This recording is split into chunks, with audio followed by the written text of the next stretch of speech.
लोगों ने अपनी आंख बंद कर कर आने वाले कल को नहीं देखकर पुराने शान में रहकर लुप्त हो गए। इससे क्या सबक है? आपको अगर लॉन्ग टर्म में सक्सेसफुल रहना है तो मार्केट की दिशा को समझना है।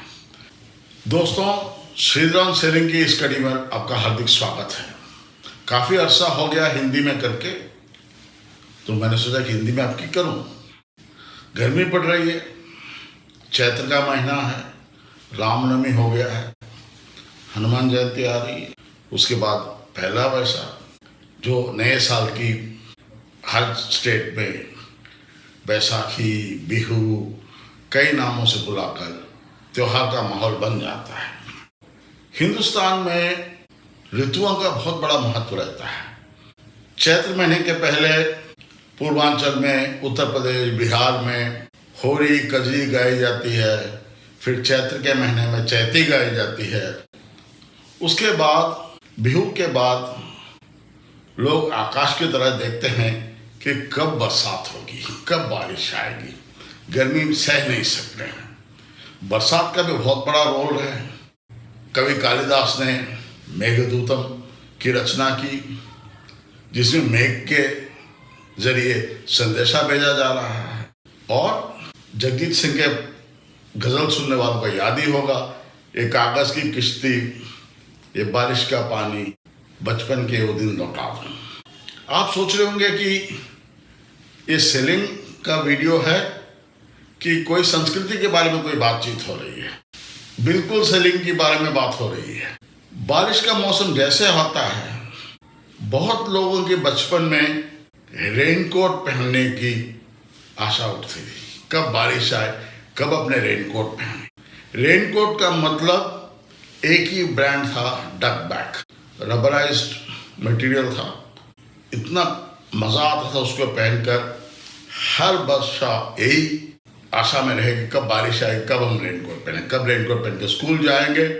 और बड़े भी पहनते थे। डक बैक पूरे हिंदुस्तान में छाया हुआ था। रेनकोट का एकमात्र ब्रांड डक बैक। अब कहाँ गया डक बैक? बारिश के बादल के जैसे लुप्त हो गया।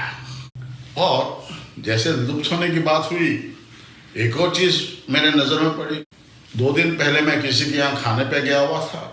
पहले किसी के यहाँ खाने पे जाते हैं तो बोन चाइना के डिनर सेट्स निकलते थे, अच्छे चाइना वेयर में खाना खिलाया जाता था। लेकिन अब जहाँ गए, जहाँ भी जाते हैं, ग्लास के हैं, ओपल ग्लास के हैं, कोरेल है, ऐसे ब्रांड्स हैं।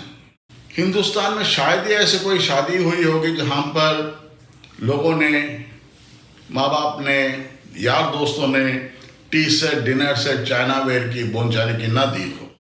एक कहाँ गए? बड़े बड़े ब्रांड्स, बंगाल पॉटरीज, हितकारी, सब के सब खत्म हो गए।